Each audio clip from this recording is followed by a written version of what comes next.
I'd like to welcome you to CHASEN, and it's great to have you here tonight. I think I put a little pressure on Ash with my flyer, so you can take it from there. I wanted something to grab people, so I think this will. And we appreciate those that are coming tonight and doing the presentation. And we have some first-time visitors. Would you like to introduce yourselves real quick? My name's Jen, and this is my husband Brad. We've lived in the community for 4 years now, but we're in District 3. So we're just here to see Ash and meet some people. So we need Ash speaking every month. You're welcome anyway. Well, it's good to have you here. All right, as far as our budget, right now we have roughly $1,200 in the savings and $800 in the checking. And we did have some expenditures last month for Big Day of Service. And in the back here, Steve's put together just a slide presentation, real basic of some of the things we did. We actually had 2 projects going for members of the board. And I'm going to ask Harold to come up real quick and kind of explain what he did over at Temple Park. Good evening, everybody. My name's Harold Cates. I was asked to help spearhead one of the projects within our community. We did some painting and some bark. We're spreading some bark and that over in the Temple Park, right there off of Fair Oaks as you're going towards Greenback. We had basically 4 projects inside of the park. We had 2 walkways that had concrete walls that they wanted painted, and they had some ballards, some small ballards that protected some of the edges of those walkways. And then we had the bark to spread around. And then we had the front gate that they wanted us to paint, and so we did all those. We had about 32 people there participating. The project kind of came to us through the LDS church that I attend, and we had our youth organizations involved in it. So I had the leaders of the different areas. We had one of the boys and one of their parents get together, and they spearheaded each of those projects. So I was able to have them be in control of those, and everything went well. The park was very happy with what we did. I was happy with the park. The gentleman that was in charge of that was very helpful. He supplied all the things that we needed, answered any questions that we had, and then made sure that those things were there when we were ready to go. And then, so that's basically it. Appreciate it.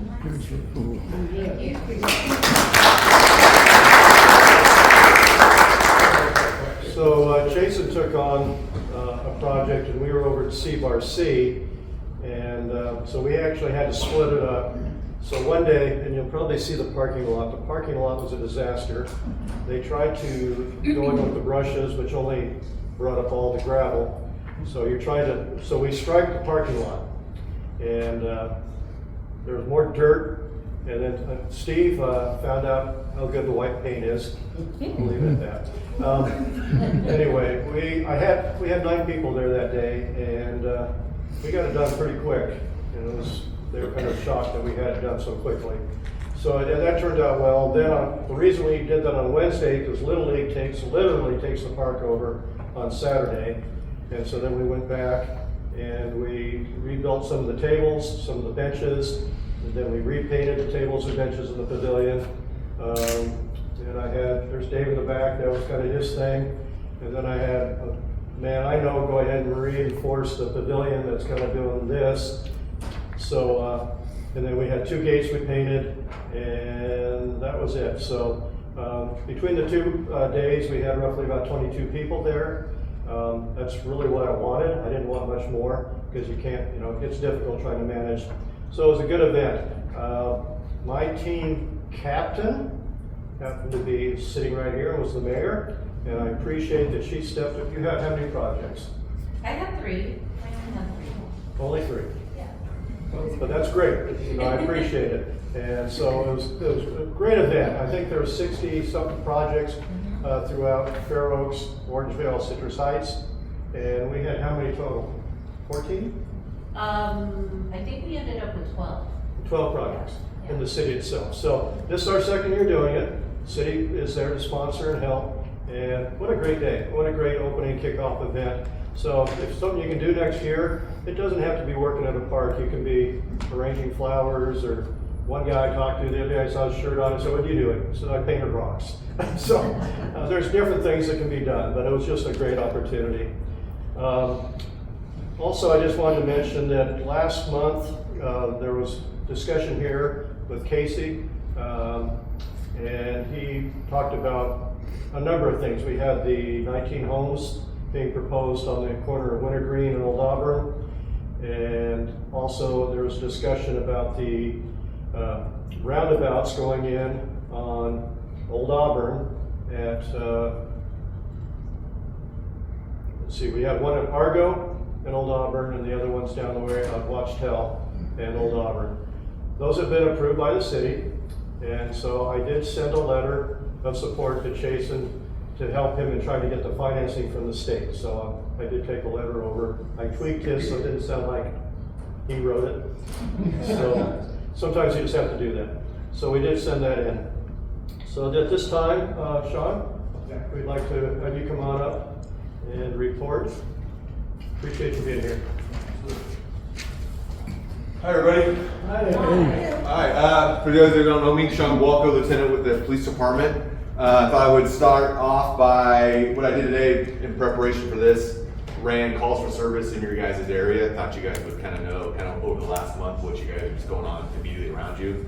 We had about 200 calls for service in the last month since we talked last. Some of the highlights of that, one of the couple big ones was a raid, but that was at the group home reported. The group home, just so you guys know, those group homes in the city of Citrus Heights is a huge drain on our resources. All the kids that are implanted from all over the county that come into our city. There's several of those group homes. So those are a great deal of resources that of those 200 a drain on the police department. Missing persons, they allege things, human trafficking, all those things come out of there. Another one that came out was they had an elder abuse where the suspect fought with the police. That was here down the street, pretty significant there. Another case that we had, Auburn Boulevard has a new project, which is the new e-bike, and I don't know if you've seen it, but it's over there by Gold's Gym. There was a copper wire thief that went in there, did $90,000 worth of damage, and theft from the building, which delayed the opening pretty significantly. So our detectives are on that, working actually with Roseville. Stay tuned, we think we have a suspect that may be identified, so we're working on that one. So thanks to our flock cameras that are installed throughout we get a good vehicle description, then we can try to go back and watch the cameras looking for that type of vehicle and get a suspect. So that's possible. In the traffic world, we had another fatal this last month. It was off of San Juan. An elderly person riding their motorized scooters was ran over off of San Juan. Yeah. I believe the traffic unit will be asking for manslaughter charges against the driver. So more to be soon on that.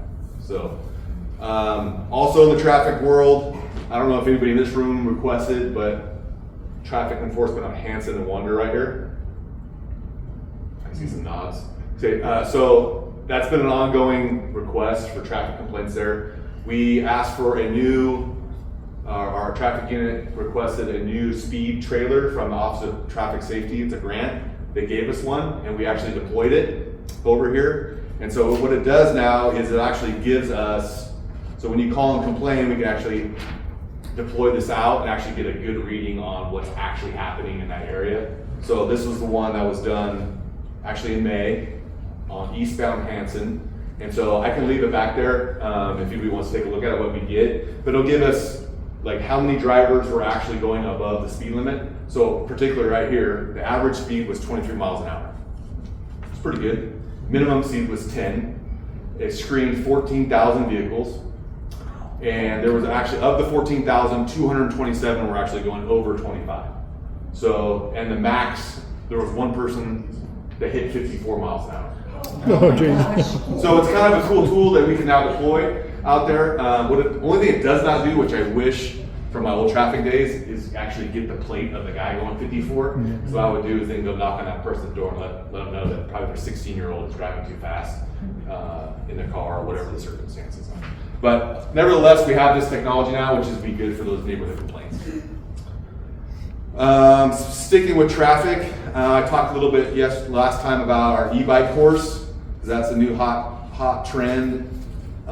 So we actually have a flyer now. It's on July 25th. It's free from ages 10 to 18. Space is limited. I talked to the traffic lieutenant a little before this. There is space available, but it's filling up. So if you have anybody that's interested, I left flyers back there. You can scan the QR code on that. Let's see here. Also traffic related. Council passed a red light photo enforcement program for the next 3 years. So that program will still continue on for another 3 years. And then things upcoming. Stars and Stripes is 6/27. You guys think you have that. I already mentioned the e-bike course. National Night Out, 8/4. There's a DUI checkpoint this week, Thursday, between the hours of 8 p.m. and 2. And then we'll be celebrating 20 years as a PD next Friday. Yes, next Friday. So 20 years as a PD, that's fantastic. So we have an anniversary event going on there at City Hall and our community center. And then last but not least, moving forward, so by the time we meet next time, July 4th will have passed. We do have a fireworks operation planned with drones and ordinance about social hosts. And so in summary, if you want to report a neighbor lighting off illegal fireworks, you can. Think of it like, but you would have to attest to it or do a citizen's complaint type of deal where you attest to what's going on. And we also have drones. We also have drones above that will be able to identify where those fireworks come from, similar to what we did last year. So, any question? I was going to ask about the drones. How many did you have last year? How many what? Drones. It's okay. I think I can. We have several drones. It's not about getting pilots because you have to actually get. There's actually quite a lot of training. It's like 70 or something like that. 70 drones? No, it's like we probably had 2 or 3 probably up. Really? Yeah. I don't remember reading that last year. I was kind of surprised, but I could be wrong. I've been wrong. But one drone can cover a pretty significant amount of area. I mean, you Just fly over, zoom in, That's record, and then go on to the next. Yeah, how many citations were there? Last year? Yeah. I don't have. There were. That was like around 40. Yeah, I probably. know that one big one was issued because of a complaint I made at our church over off of Garden Gate. Yeah. So the ordinance it's super helpful to try to combat.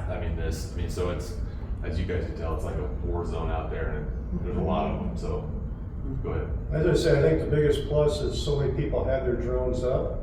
They have no idea if it's city, police, or who Oh, it is. that's true recording. And so we saw fewer fireworks in our area, but they were zipping all over. So Yeah. I mean, the fines are pretty hefty. So I mean, Yeah. hopefully it curbs it. Any other questions? I'm just curious if there's any information on, because don't the illegal fireworks come from like Reno or somewhere? Are we doing anything to check on that or to see if we're still getting those in? Well, we're still. I mean, it would be an investigation as far as where they would come from. But yeah, they come from. Most of them come from out of state. They get shipped in. Nevada. There's people that go and bring in truckloads and big of this stuff Right. and resell it. So. I'm just curious if anybody in the state, not just Citrus Heights, is monitoring those trucks. And there's all kinds of trucks. I mean, yeah, we could maybe do a sting, but at the end of the day, you get 1 arrested or whatever it is, 2 arrested, but. Still would make an impact. I'm not arguing. I'm just. That's a My great mom idea. was real big on preventive measures. Take preventive measures. That's all I'm pointing out. We do our best, yeah. Any other questions? Yes, sir. During the 4th of July, where I live, there are times when I hear what sounds more like firearm discharge than fireworks. Your ears are correct. I mean, I'm sure that has happened. I was taught you don't drive around at that time. You go park under the underpass and you sit there and wait for the gunfire to fall, and then go back and drive around. But yeah, that's 100% accurate. My question is, do the drones, are they able to discern the difference between fireworks and No, firearms? all the drone is no. There is technology for what you're talking about. It's called a shot spotter. It would go up in a particular area, and it can tell the difference between fireworks and gunshots, and it pinpoints it to where it's coming from. We don't have that technology. It's super expensive. It's like CHPD will have it in their like basically center of all their violent crime to help curb that. I know the county has one, but we don't have that technology because we don't have the gun violence that some of the other major cities do. As far as the drones go, the drones is just occupied. It goes up and the pilot is looking on an iPad and can see fireworks, flies to it, and then zooms in on where he thinks it's coming from. So that's the technology there, and starts recording.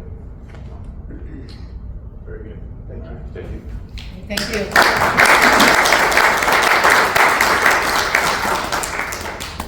All right, would you like to take a few minutes? Sure. All right. I always like to see how everyone's doing and what they've heard and what I can answer. So, Bill already talked about Big Day of Service. What's really exciting about that, and I heard it today, is that they're going to start rotating the location of the rally for Big Day of Service. And so in 2 years, it's going to be at a location of our choosing in Citrus Heights, since we're one of the 3 communities. And so, in real Citrus Heights fashion, we'll probably ask you where you want Big Day of Service rally to be. I've already given my suggestion, and but I would definitely want to hear about you. But we have 2 years to get excited about our own rally here in Citrus Heights. Okay, let's talk about what's happening in City Hall and our last meeting. We essentially had 2 major points of conversation, and one was renaming Sayonara, and the result of that was we want to wait. We don't really know what the balance of the residents from our Habitat homes will be interested in doing, right? As you can imagine, if any of you have moved, address change is kind of a big deal. It affects a lot of things, and we want to make sure that all the residents are in place before we dictate something to their, their pocketbook, as it were. And so there is no decision other than let's wait till we get all of our residents in place. Yeah. What can you run it by me, or what is the rationale about changing the name of the street? How long have you been in Citrus Heights? Well, I'm understood from the beginning that Sayonara has some negative connotations and is notorious. Yeah, absolutely, and that's really what it was. It was more reputation mitigation. For those of us who've been in Citrus Heights for a while, I came in 2000 when they were already cleaning up the problem. And so I don't have that connotation with Sayonara, but I know longtime residents do. And so the suggestion and idea came up that maybe we give it a refresh in a reputation by changing its name. Now, does that always change a reputation? No. But there were some feelings coming from the residents that it might be a good idea. So we entertained it. And we have to wait and see if we want to bring it up again. Any other questions on that? Because that is, yeah. The other side of the coin on that, and I'm not expressing any particular preference on, is that in some communities, people have said, no, let's keep the name the same, and prove to people that change can come from within. Yeah. I've lived, in or around that area since 1968. So I remember when it was, for lack of a better term, accessible. Yeah. And it has made huge changes. Is it finished? I don't think so. But I think it's gotten to the point where we could do either way. Yeah. Show that it is no longer and celebrate it, or change it for a potential new meeting. Yeah, I think it's great to be able to tell the story of where we were and where we are now. You know, so we'll leave it to the residents to make their final vote on that, because they're the ones who are going to be heavily affected. We don't want to do it on someone else's behalf. Yes. So if they do it, they could have a big celebration and have a banner say, "Sayonara, sayonara." Pretty much. Pretty much. Yes, sir. Now, to change a street name, what expense are we looking at? Because that affects every map of this area. Yeah, you know, there's quite a bit of expense both on the city side and the residents, and so, you know, that is a consideration. But again, because there was a request from the community on that, we wanted to entertain the question. Yeah, yeah. There's definitely going to be an expense on both sides. Any other questions on that item? Okay, so the other one was the City Hall mural selection. Who answered the survey? Anybody get to answer the survey? All right, we have a few. Did your favorite win? Yeah, nods? No? I don't know who won. So the one that won is the one that says Citrus Heights, right in the middle in the, what do you call that, a shield? Yeah. Okay.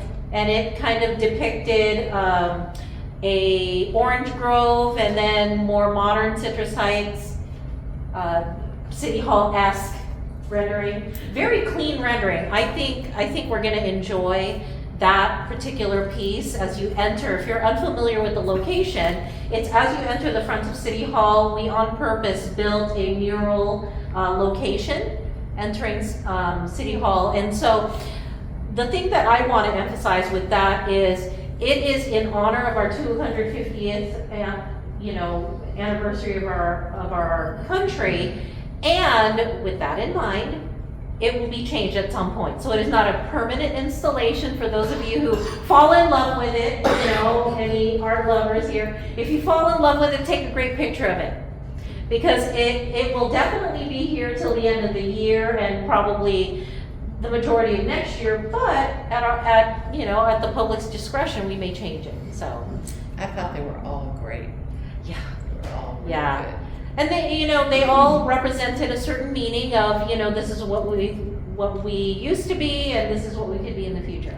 And so those are really, really great outcomes. Any other questions that kind of weren't on the agenda, you're just curious about, rumors?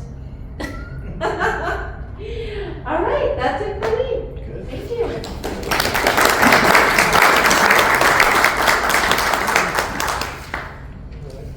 Well, we'd like to invite Feeney up. He runs the show down at City Hall. And so I just want to give the time to you. And I want to say for myself and people I talk to, we think you've done a wonderful job. So we're glad you're here, and it's your time.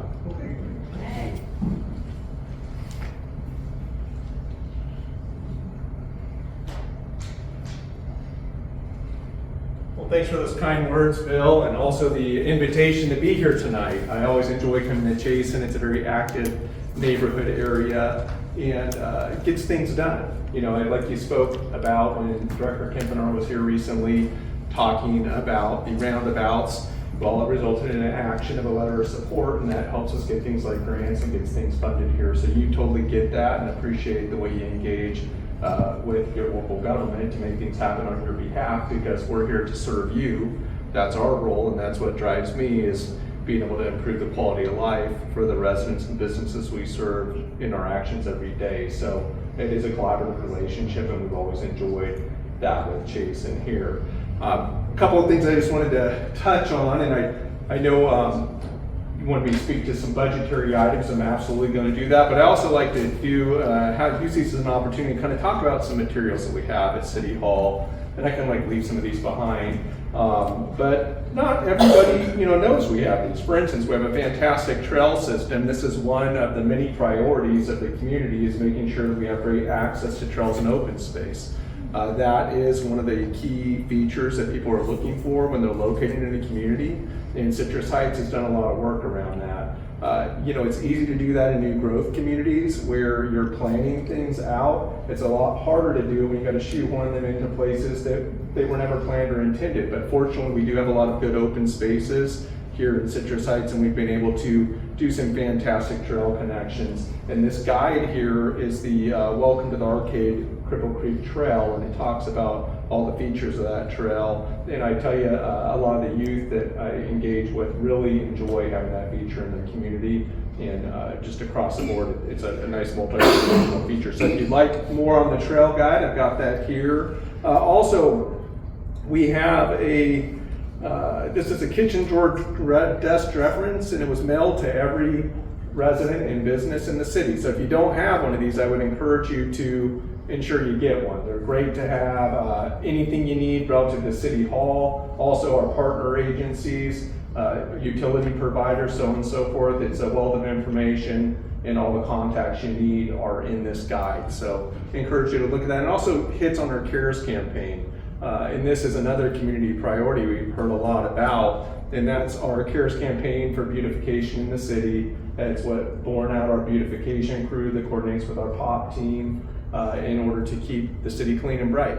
And the CARES campaign has, the 3 pillars of it, which are to go ahead and report, using that See-Click Fix app that I think most people are familiar with now, but that's really helped us get a handle on what people see out there, because we can't see it all as your staff here. And then also to maintain spaces, and then finally to chip in where you can. And certainly we talked about big day of service at the outset, so certainly that's alive and well here. But a great reference guide. If you know anyone that's starting a business in our community, our Economic Development and Community Engagement Group has put together some fantastic resources for opening a business here.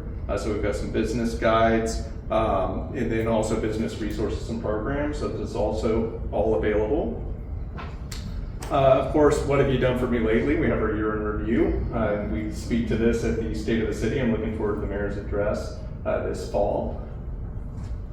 And then there's a lot of other materials. I don't want to use the whole time talking about each one of them, but I want to make sure that you know about them. And one of them that I'm almost certain I grabbed, but it's about all the blacktop that's going on, transformation of our roads. So we have a flyer on that. It's probably sitting in my zippered binder there. But that's one that's really interesting to read about, because we get a lot of questions around, hey, when's my roadway going to be done? Or what about this roadway I've got a concern on? But that's the one, and you've heard me speak to this before, but through the sentiments that were voiced in meetings like this over the course of the last 4 years, we have really put a focus on roadways. That is a key community priority. It comes through in all the survey data, and roads have not been addressed in a meaningful way in a long time here in this city, really since incorporation. And so with the new program that we put into place, not only does it take funds that are dedicated to roadways, which are not enough, and they're declining revenues that we get through the state and some of these programs, but the city's invested some general fund money to make sure that we can make some meaningful progress on the roads and not let them continue to deteriorate. But we're also doing it in a smart way. Years ago, the way the roads were done around here, it was a full grind and overlay, and you go to the worst ones and do it, and you maybe get two lane miles a year. With the new program that our team has approached, we're generating 52 lane miles per year. That's why you're seeing all this work that's underway. You're seeing cones everywhere. I'm finally I love getting the complaints about construction zone. That means we're doing something.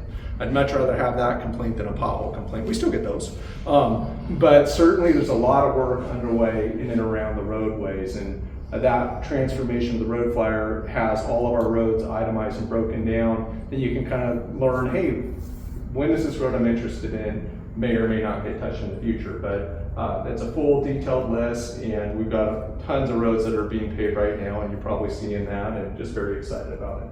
Just to piggyback, we had Regina K come out. Good. And so we do have a list of the roads that are being worked on, and we appreciate that this area over here has been worked on this year. They'll start on the sidewalks and concrete work, so, yeah. And she did a great. So you got an in-depth road presentation from Regina. That's fantastic. She's definitely one of our experts. Sir? Yeah, you're saying 52 miles per year now?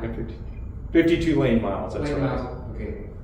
What is that a slurry seal or is that a step above slurry seal? It can be, it's a multitude of different treatments. So we're doing surface treatments on that number of lane miles. Okay. And so it depends on the condition of the road. Yeah. You know, some roadways, they were assessed a few years ago and they deteriorated further, so we're having to do a multi-layer treatment. Some are a slurry treatment. But the whole game on roadways is to not let them deteriorate so far to where you're gonna have to do the most expensive treatment and grind and overlay. So it's a mix of all those various things, and then when you look at your roadway, it'll speak to what treatment's being recommended. But slurry seal lasts, somewhat conservative on it, lasts 5. Yeah, 5 to 7 years. And after that, the roadway that's underneath it has aged another 10 years. It is much worse after that 5 years. I know that we've got funding issues, but I think right now you've got a 3-year process in plan. I'd like to see a long-term and make slurry seal the exception, not the base rule. Because in the area where I'm living right now, my dad's old house, they did a slurry seal a few years back. It's on the north side of Canyon Oak. It's worse now. They've got areas they're gonna have to excavate because of dips. And Yeah, let me speak to that. So what we do on those type of roadways is it's not just going in and painting with slurry seal. No. You see a lot of mill and fill. So if you have a structural damage in a roadway, we've got to go in there and hog that out and mill it and do a big patch before we go on and do a kind of a slurry seal coat. And so when we do that mill and fill, that takes care of those structurally damaged areas. Then we also do a crack seal, so you're not having water as the enemy of the road. And so when it goes through those cracks, it's damaging your subgrade. I mean, I did development for years, and that was always, you got to protect that subgrade. So that process that we use is a chip seal, mill and fill, and then we do a slurry. Sometimes we can't do that, we have to do a grind and overlay. We're also doing a lot of pavement preservation products that you see used in other states that are more cost effective than we've seen here, and so we're rolling that out. And you know why we're doing that? Because of the budget talk that I'm going to give right now. Limited resources are very limited here and everywhere.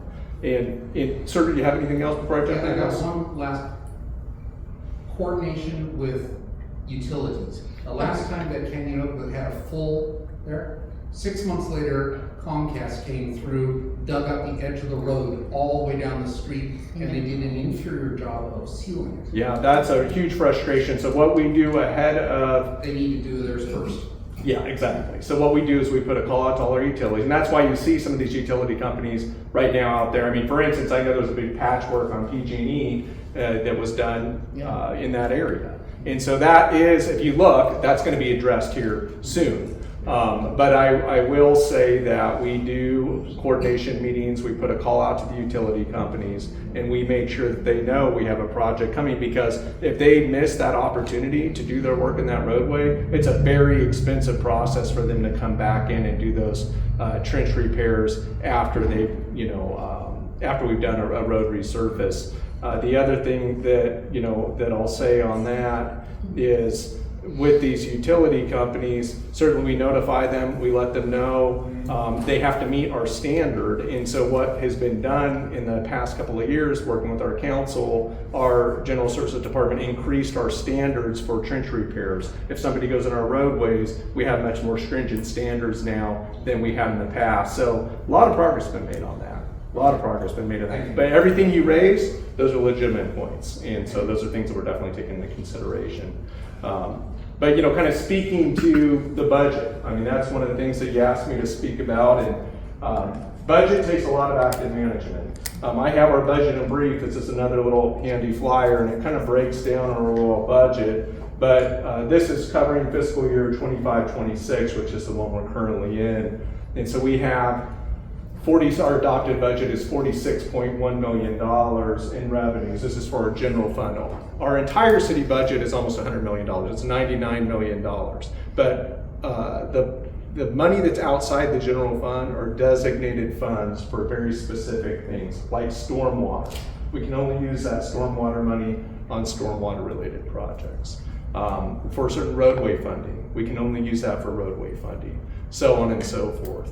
Solid waste. So is that all part of the 99? That's part of the 99. The part you hear a lot of cities talk about, and what I focus a lot on, all of it's important. You want to make sound decisions with all of it, and you cobble a lot of it together to make things happen, especially around infrastructure, but a lot of that money is kind of more infrastructure related. The dollars that provide a lot of your more discretionary services, or you have to say, okay, how do I prioritize these expenditures, is your general fund money. And so when you hear about cities or municipalities in general, talking about their budget, oftentimes they're focused on the general fund. And we have a general fund budget for this fiscal year of $46.1 million in projected revenues. And then we have expenditures at $44.6 million. And so we're projecting a reserve deposit of $1.5 million. So we have our mid-cycle budget going to City Council on June 24th, and that's a check-in. And that's where we, kind of do a true-up estimate of where we're at this year, and then we do a forecast because we have a 2-year budget for the next fiscal year. It's active management all the time on the budget, because you better be paying attention, because you can find yourself in a problem in a hurry. And when it comes to our budget, we work very closely with a group called HDL that has a great history on forecasting revenues to understand what things look like in the near term from a crystal ball, but it's an informed crystal ball, and they have a good track record. So they help us make predictions on what they see for some of the macroeconomic trends, but also looking closer into your marketplace as well.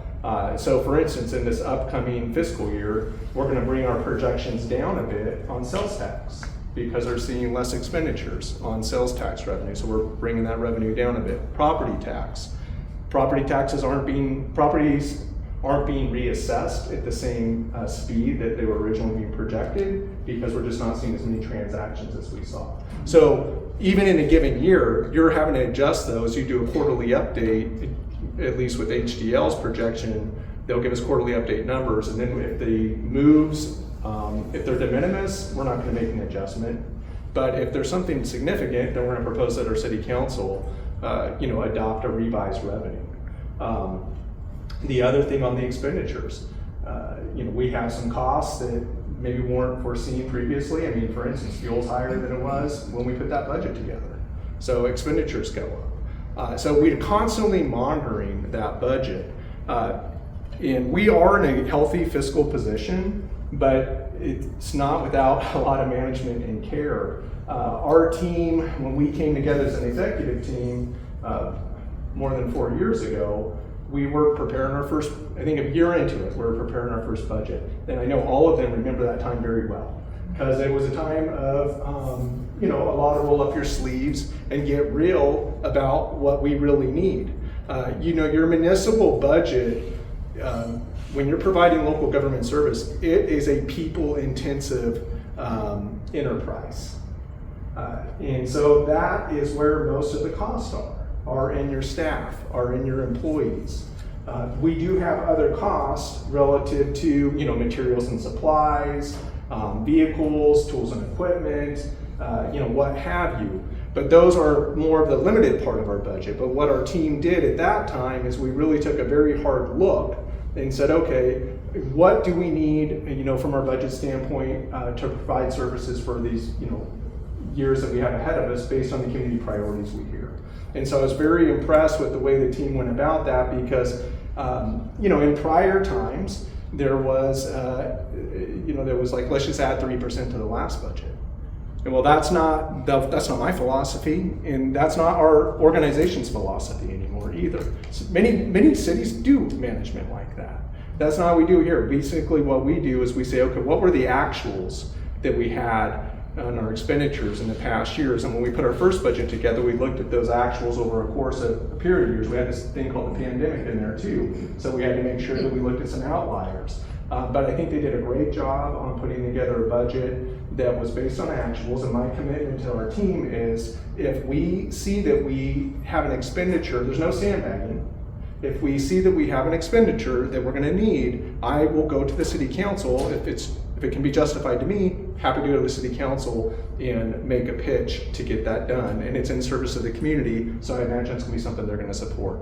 But that's had a philosophy of really kind of a lean approach on those type of expenditures that set up the service of the community. On the labor side of things, at the same time, we look and we continually assess, and we'll be doing that, as part of this upcoming cycle. Are we delivering our service in the most operationally efficient and effective manner?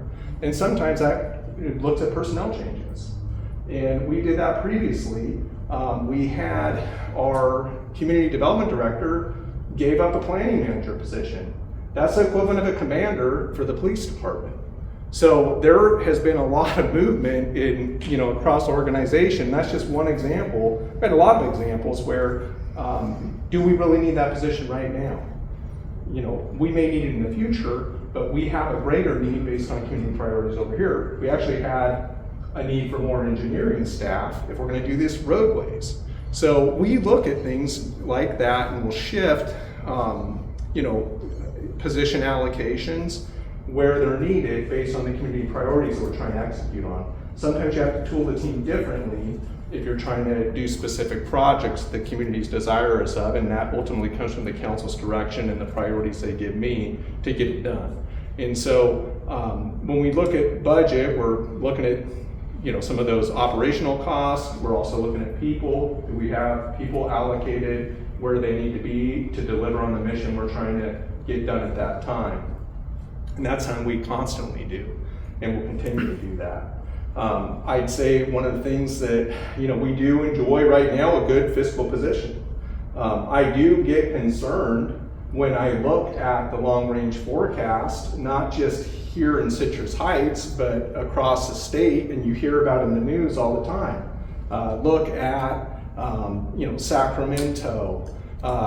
Just you name the city, a lot of them are in the paper right now, Folsom. Budget woes that they're experiencing because they didn't pay close enough attention to their core service delivery that they're focused on. You'll have mission creep scope out. And that can get you in trouble in a hurry, and it's done that in some of these other cities. And so we have to be realistic about what the core mission is for delivering a high quality of life for our residents, and we do our survey data to help inform that approach. The thing about these structural deficits that you hear about, oftentimes you'll have cities that have pressure and that it's like, okay, well, let's just solve it for this year.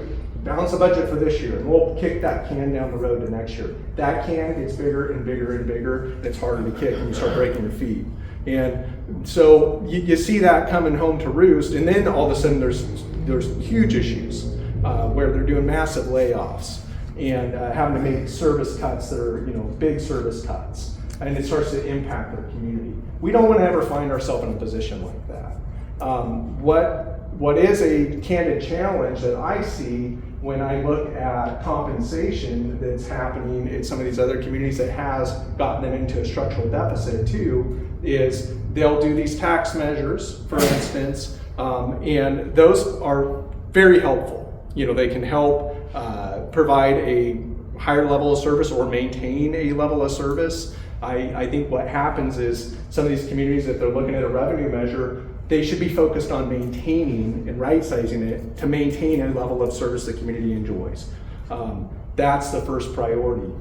Some of them I think, oh great, we have this new, let's get all these new things that we need to pay for, and let's keep adding. And that gets away from what the original intent is to maintain a service level. So what we face as a city is, we've got a couple things that give me pause, is when you look at the forecast on the revenue side of things, While we have some real promise with some of these projects, you heard about this this ATV e-bike warehouse type situation that Lieutenant Gualco was speaking to. That's a very exciting business for lots of reasons. It's fun. It builds on some adventure activity that we have here in the city with our kayaks, fly fishing enterprises. I mean, there's some really cool businesses, some hidden gems here, and I think it helps with that. But it's the projections are great. I mean, we had our economic development director, general staff meeting say it looks like it could potentially, with that location, have $20 million in revenue. Well, I had some staff people say, "Oh, great, the city's going to get $20 million in revenue." That's not how that works. That business has the potential to get $20 million in revenue, and then they have all their expenditures. And then they have their net profit at the end of the day. So sometimes these big numbers get thrown around and people kind of write a story in their head. For us, if they actually did get $20 million in revenue, that would be fantastic. We'd have $200,000 in sales tax revenue that would come off those taxable sales, which would be fantastic. That would be huge business for us. So I'm really excited about that one. We hear people talk about an In-N-Out burger or something like that. That's going to be a huge boost to the city. Those usually bring in around $50,000 in sales tax revenue. So it takes a lot of cobbling those dollars together to really make a difference. So that's why you see a lot of people look at a revenue measure where they're actually going to be able to take their total sales tax number. Here we have, on our 1 cent, we're at about $14 million, I'd say, on sales tax. So if you're adding another cent, maybe we're up at $12 million, potentially in addition to where we were. So that's why you see a lot of cities go for that. And like Rancho Cordova has it, Elk Grove, Roseville, Sacramento, and they are generating a significant amount of revenue. And we have to compete with them, to keep our employees here. So when we look at the expenditures of the city, as I mentioned, it's a people-intensive business. We're competing with these other agencies. Now, what they don't have is we have a fantastic community we serve, full of great people that appreciate their government services. I'm not saying that that's absent in those other communities, but I think that that's something that's really enjoyed here. And then I feel like we've got a good culture from a workplace standpoint that's committed to deliver on the quality of life and people rowing in the same direction. But we still have to look at what these other agencies are doing in our area so we don't turn into a training ground for other agencies. And we've seen that happen before. So we've had some challenges with that. But we've really worked hard to make sure that we're competitive in the marketplace, but that's expensive. When you look at a cost of living adjustment across an entire organization and you say, we're going to multiply that by 200 plus people, that's a big number. And so when we talk about our budget and we're saying, gosh, we're in a great position, and you take and you make some of these adjustments to stay competitive in the marketplace, which we do need to make sure that we're competitive in the marketplace, and we need to make sure people are compensated for the work that they do. That's important. But when you apply that in a budget model, when you put that through a long-range forecast and you have your sales tax and your property tax relatively static, and then those costs compound year over year, that there does become a point where things become challenging. And so what we have to do in my charge is manage to that problem.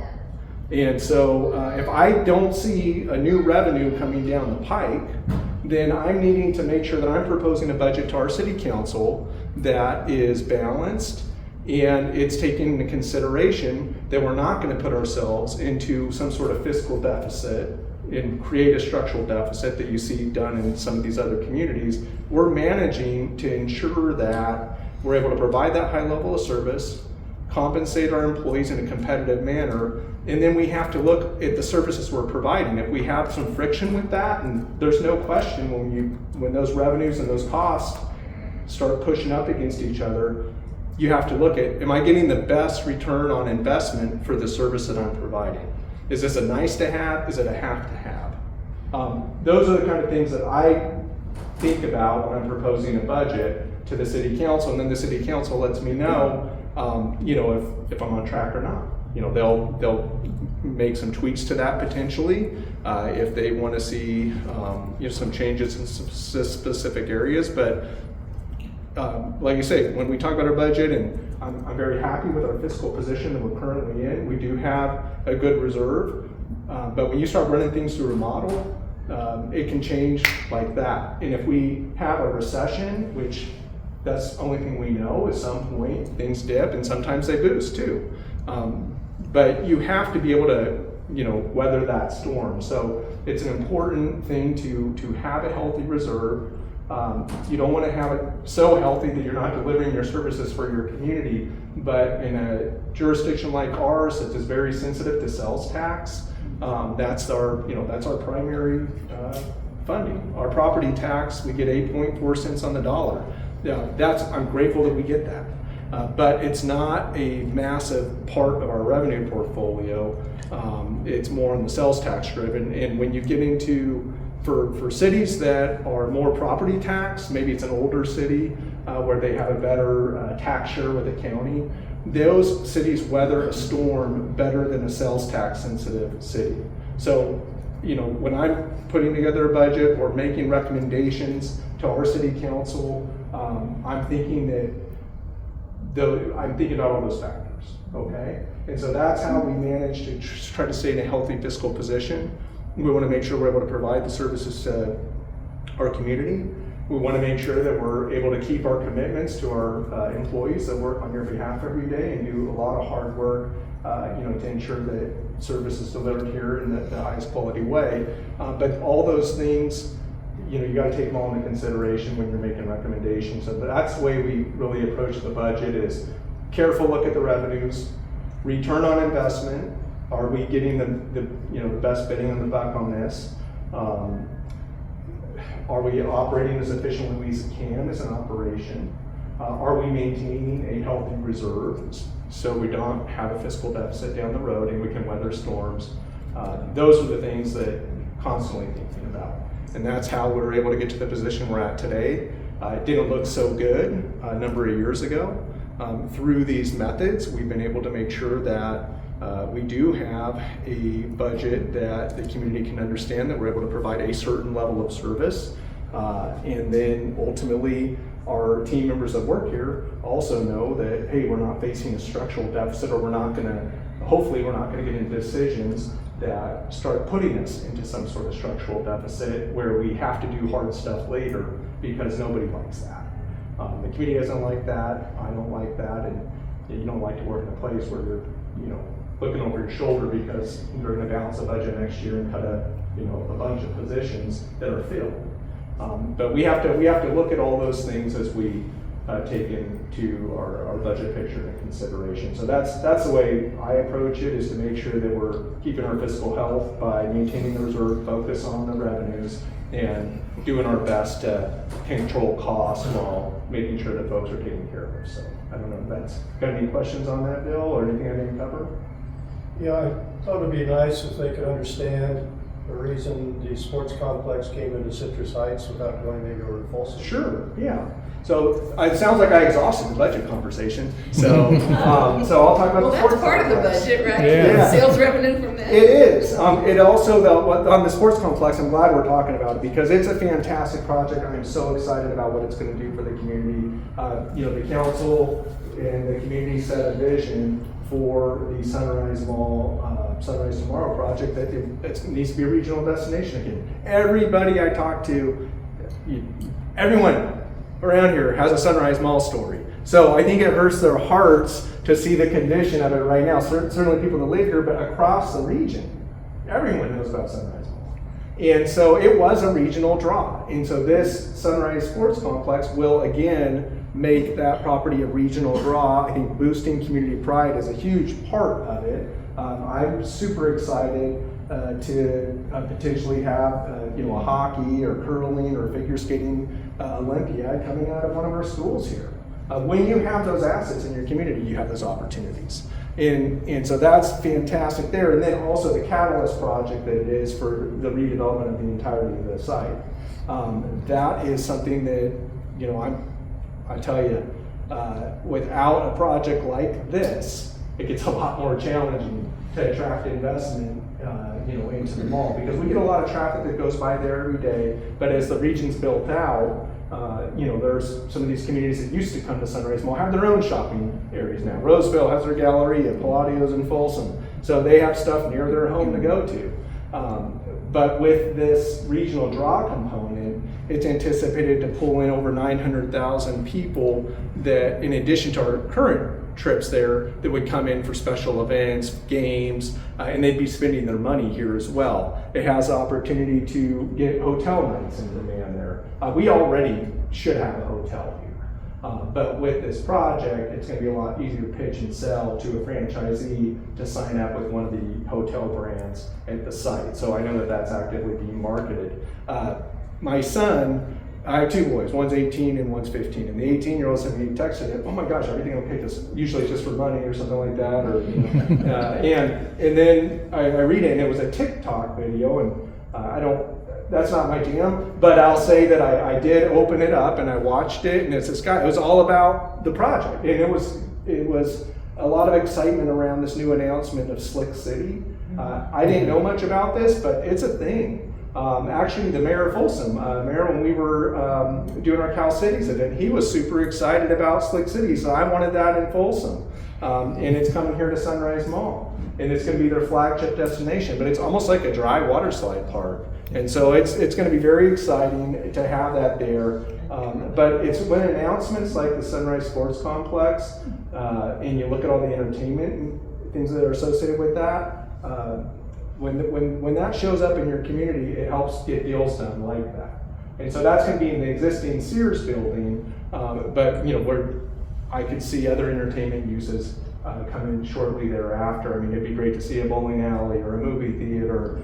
Those are the type of things when you have these sports tournaments, you see those things popping up because people have a lot of downtime during these sports tournaments where they have other things and other activities they want to do, and they'll spend their dollars here in Citrus Heights. The reason it came here instead of Folsom, Folsom's a wonderful community. They've got a lot of things going on. And they're pretty busy over there. I had a personal connection when I did land development and acquisitions and entitlements in my career in the private sector, a land use attorney that I used for some of those projects, and they're part of that team. And so we were just having coffee, her and I, and she was telling me about some of the challenges that she was experiencing. And so I said, let's go over and check out the mall. And so we did. And so that's how the conversation started. I said, why couldn't that be here? And so ultimately, that coffee conversation turned into it landing here. But that's not why. It's not because, who you know helps sometimes, but it's because the city is prepared to do things through economic development and participation. Talk is cheap. It's more of what do you do to make things happen. And so we have a whole economic development participation agreement where we're going to be able to have that happen here in the city. And the other thing, not just our commitment to making things happen, but all around that project is a built environment. So they were going to be plopped down kind of in the new growth area south of 50. When you go to Sunrise Mall, there's all kinds of services all around you. So for those users of that facility, it's all right there. Steve? Along those lines, can you talk about the bond situation that you set up with the metal group? Because that's a little bit unique, and people hear other cities issuing a bond and they freak out because that's going to raise taxes. Yeah, I saw the flyer with the ball and all that. Yeah. So, could you explain why that's absolutely not an issue and why that's actually a good thing? Yeah, no, in order to, you always hear about people wanting things in the community. I want a private-public partnership. I want a partnership with a nonprofit. All that stuff is hard. That's why you don't see a lot of it happen.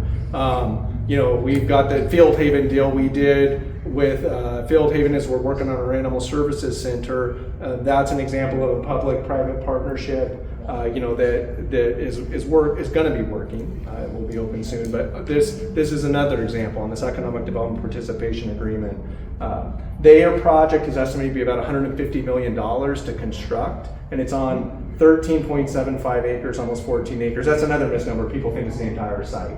It's 14 acres of the 100-acre site, that's going to generate this economic engine to get these other, you know, facilities kind of going on there and other businesses to come in. But in order to build that $150 million project, you know, they're looking at their capital stack and their, you know, their debt financing opportunities. And one of the things working with the city that can happen with that is they may be able to get access through city bonds that they otherwise wouldn't be able to get on the open marketplace that makes a project like this possible.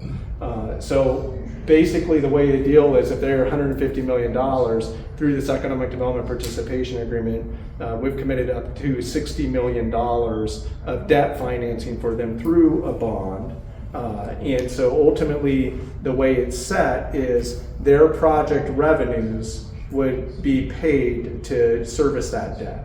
So they would be servicing that debt, and we're not only did I evaluate it and our team evaluate it, but we also have engaged a municipal financial advisor to work with them and look at all, you know, they have their the right legal agreements in place where they can fully look under the hood on non-disclosure agreements to ensure that all the assumptions and their modeling are sound. And so I got a draft memo from them that I reviewed, and so we'll continue to kind of do that due diligence work before we bring it for the city council for a final decision. But now we're in that homework stage, right, to make sure that it is a sound financial decision. But the numbers that I've seen, you look at your debt service coverage ratio, what their amount of revenues would be to service that debt, and is strong. And so that's why, you know, we're comfortable making those recommendations. I would say it's smart risk. Is it without risk? No, nothing is. You know, usually if you're trying to make things happen, there is some risk, but this is smart risk in my book. And Yeah, so and part of your backstop is that if they default on their side, we get their assets. That's right. So what happens, I always like, what's the parade of horribles that could happen in any given situation? That's the way my mind works, at least on stuff like this. And so in most things, is basically if for some reason their project failed, they weren't able to get the revenues to fully cover their debt burden, we would ultimately, the bondholder doesn't care who pays their coupon. You know, so ultimately the city would be a backstop in that situation. But we would also have the first lien on the whole asset, and if it really went bad and for some reason they weren't able to pull it out, then we would get the asset. We would either operate the asset or we would sell the asset, you know, to somebody else. That would be a decision for those that are in leadership at that time, if that ever came to fruition. I hope it wouldn't. But the thing about it is, it's a $150 million project, you know, so they're going to be raising $90 million of equity. You know, and businesses that I was part of in the past, you're going to spend a whole lot more before you're going to walk away from a $90 million investment and give that to somebody. Yep. So, you know, the fact that they have such a big equity position in there is also something that, you know, you'd be very surprised if somebody's going to walk away from something like that. And then all the projections, I mean, they had Dr. Dan Rasher, who's a UCSF, you know, really kind of top of his game economist on sports economics, look at this, and you know, we've read the reports on the demand study. It's there. They say there should be like 9 sheets of ice in this region. There's currently 2. This will bring 2 additional sheets. And they'll have the outdoor covered turf fields too, where they can run a lot of tournaments. FIFA pitch soccer, it's a thing right now, so there's 2 full-size soccer fields. I don't think we'll have a sort of World Cup event there, but we can certainly, you know, hold some tournaments there. And then with the ice arena, that's a 4,000 seat bowl, so that can host a minor league hockey team, certainly adult league play, and then also concerts. I mean, look, it used to have the Capitals were there, right? Tennis, Blondie. I mean, there's been events that have been at Sunrise Mall. We're going to bring it back on a much bigger scale. But I think it'll be a great asset, and then it'll help promote those other activities. But even a project like that, I mean, I was talking about, you know, revenues that it produces. I mean, you look at there's a projection of, you know, annual economic output of like $26 million into the wider community that a project like this would put forward. And that's just for the metal shop project. But all in all, when you kind of look at, okay, well, what are the sales tax revenues from this, coupled with the hotel and the restaurants, and that's projected to probably be $700,000 to maybe another $1 million once that thing's fully redeveloped. But that's down the road, and we're dealing with this economic development participation agreement. Sometimes you're planting trees that you may not see the shade under. It's for future generations, and that's one thing that I think that this council's been really good about, is kind of sticking to a plan, not taking a quick buck on something, but also being mindful that when we're making decisions, yes, that's part of our economic future, but I also want to be real about, is it going to double our general fund budget? No, it's not. It will make a healthy contribution to it, but it's not it's not going to be a massive new revenue. It's going to be a substantial revenue, and it's going to be especially welcome since we're seeing very little revenue off the mall right now. I have 2 budget questions for you. The first one is, any of these funds that we're getting, I mean, we hear a lot about billions of dollars coming to the state, and it's gone, and nobody knows where it's gone. And I know that we're getting money to do certain things in our community, and that's coming from the state and some other things. So are we paying attention to that? Are you responsible to make sure that when this money's coming in, wherever it's going, that somebody's got their finger on it? So we're not gonna have some kid knocking on a door and having somebody come to the door and it's not anybody that is anybody and it's supposed to be a business and that. So is that something that you're involved in, and are we keeping our finger on the pulse so that we're not dragged into this, Citrus Heights is a part of this Sacramento deal where money's coming in and nobody knows where it's going? No, we know where every dollar's going, and then also when we talk about all the money that comes into the state, we've got a team that's been very, the Auburn Boulevard project that's going on right now. That's mostly grant money. That's money that our residents certainly contributed to, but it's also a lot of other people's money. So when it comes to pursuing grants, we absolutely have our finger on the pulse. Our council just approved purchase for new body-worn camera, in-car cameras for police officers, additional equipment there, and a lot of that was also some of that was partially grant funds as well. And so ultimately, anytime we can use grant funds to make purchases, we're always looking for that, because that's very helpful. The other thing that I was talking about on the reserve that's important about that is if we're at a bare minimum reserve, we can't be opportunistic when grants come. We don't have any money to match. And so that's one of the other things that we really want to make sure that we have is some a reserve that allows us to be nimble and opportunistic so we can take advantage of those grant opportunities when they come up.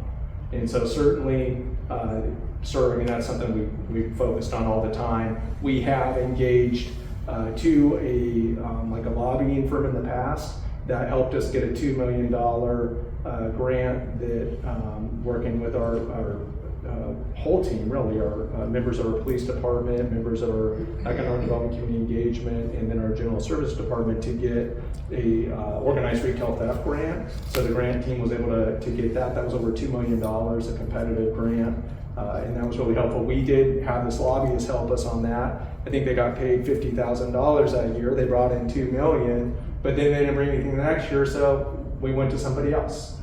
And so we got a new group that we're working with, and they know that we have a history of if you execute, we'll keep you. If you don't, we're going to try the new person out. So we do engage with a lobbyist too to help us be more competitive, on the grant front as well. So it's grant season right now. We've got a lot of grants in the hopper. Mr. Van Duger? When Sunrise Mall, the Sunrise Tomorrow was being developed, the concept, and we had all the community input, I recall that there was a comment about the infrastructure, like sewer and water and all that being private, and it's now 50 plus years old, so who's responsible for taking care of the infrastructure and making it public so that people can come in? Yeah, it's, I mean, right now, it's still all private. You know, there's no publicly owned land at Sunrise Mall. It's a spaghetti plate of infrastructure, you know, I mean, it's not laid out to be consistent with what the ultimate specific plan is looking at. So that's gonna have to be reordered, if you will. Some of it could still work out there. But what we put a lot of focus on is, and we've done it with a lot of grants, is what kind of infrastructure planning can we do, you know, on the frontages and making sure that that's well defined. For the property owners, you know, what's the why? Why would I want to make any of my private land public?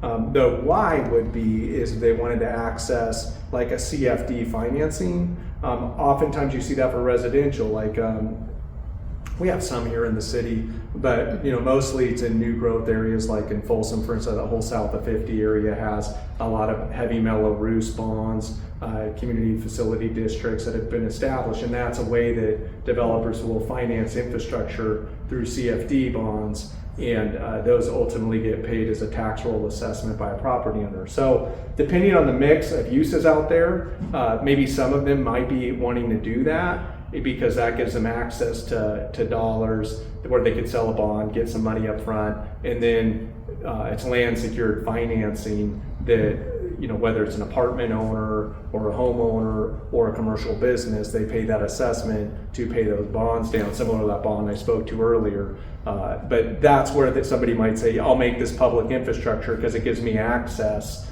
you know, to that funding.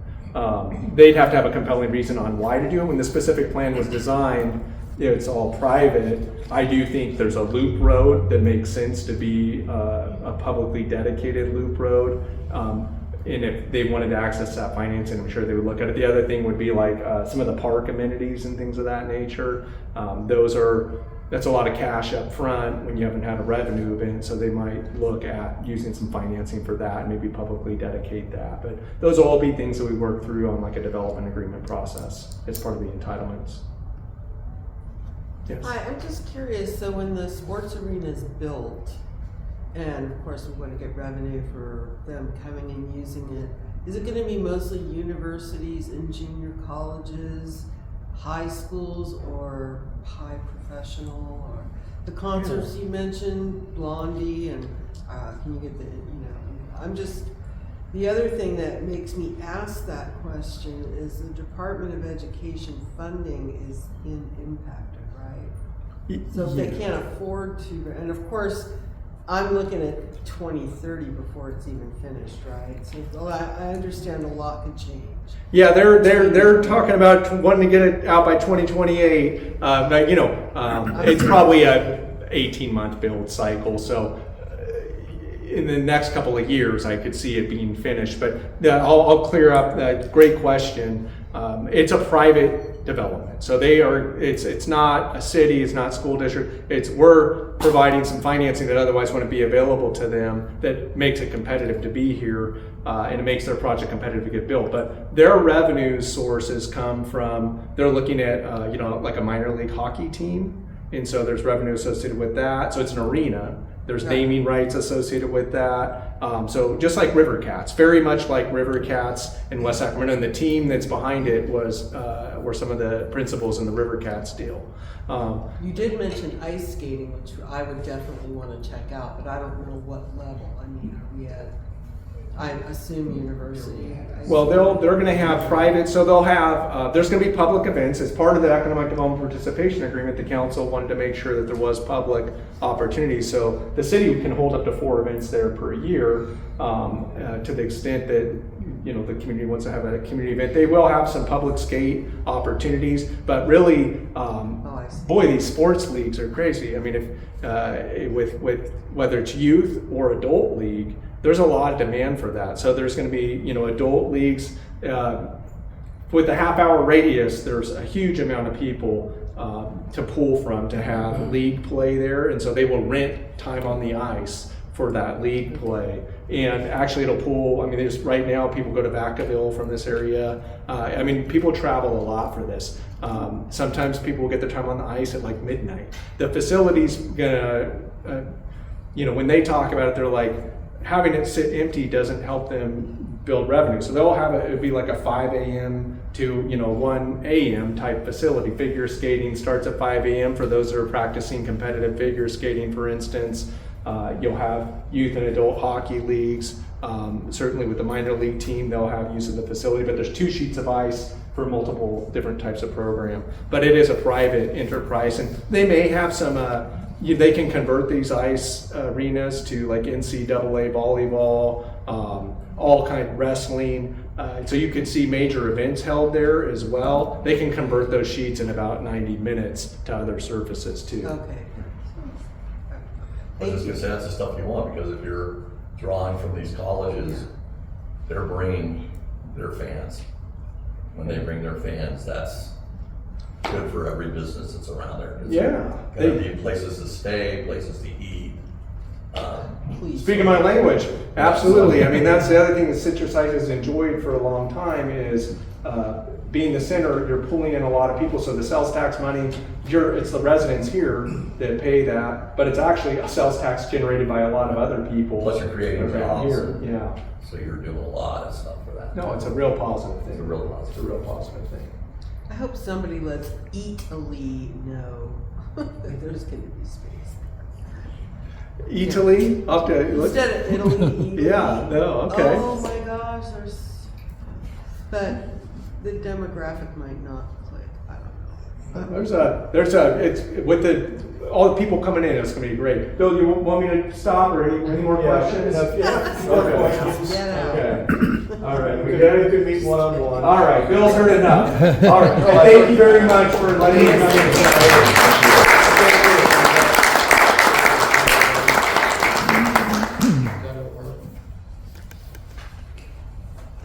Well, I think our city's in good hands, and so I appreciate Ash coming in. Just so we can kind of go over some upcoming events that we have coming in on June 17th, which is tomorrow, over at Temple Park from 6:30 to 8 is the City Scoop. So if you like Leatherby ice cream, head on over. It's a free event, and just in regards to Leatherby's, well, Dave went over today, right? Yesterday. And for National Night Out, they're going to give us 4 of their big containers of ice cream for our event. So we appreciate what they do. And they wanted to actually give Dave more. Gee, Dave, you should have taken it. What's the problem? So we have that coming up tomorrow. Then on the 27th is the Stars and Stripes celebration, and that's from 6 to 10 at Van Maren Park, which is the one by the roundabout over by the City Hall. August 4th is National Night Out. That will be held here, and we're going to be, I want to put a plug in for Republic. Republic is going to be helping us with the food for that night. We appreciate it. And so that'll be here. We're going to be putting up a bounce house for the kids. We'll have the fire truck here again. This year, I didn't, last year I let it go, so I thought I was going to have another group here to perform music. We have the Citrus Heights Marching Band, who also performed at National, or Big Day of Service. And so it'll be a big event. It'll be a great event. So we'll be using the area here, over here in the area too. And so if it gets too hot, people can kind of come in here, and we'll have activity and games going on that day too, that night. And that leads us into, once again, Leatherby's ice cream. Okay. All right. Get your little tags out. I'm not looking at that. Okay. We got it. 399. 399. Oh, the people that left probably, oh no. Dave. Oh, he's got it. Hey! Okay, well, this is your compensation for helping a Big Day of Service. All right. And we'll leave it at that. We appreciate you coming. And then, like I say, next month. Oh, and then next month, who knows what PAL is? Say it. PAL. P-A-L. Okay. So we're going to have the coordinator come in. It's a nonprofit. And what is our purpose? Our purpose is to bring kids, youth, and have them interacting with the city police and other people in the community, our community leaders.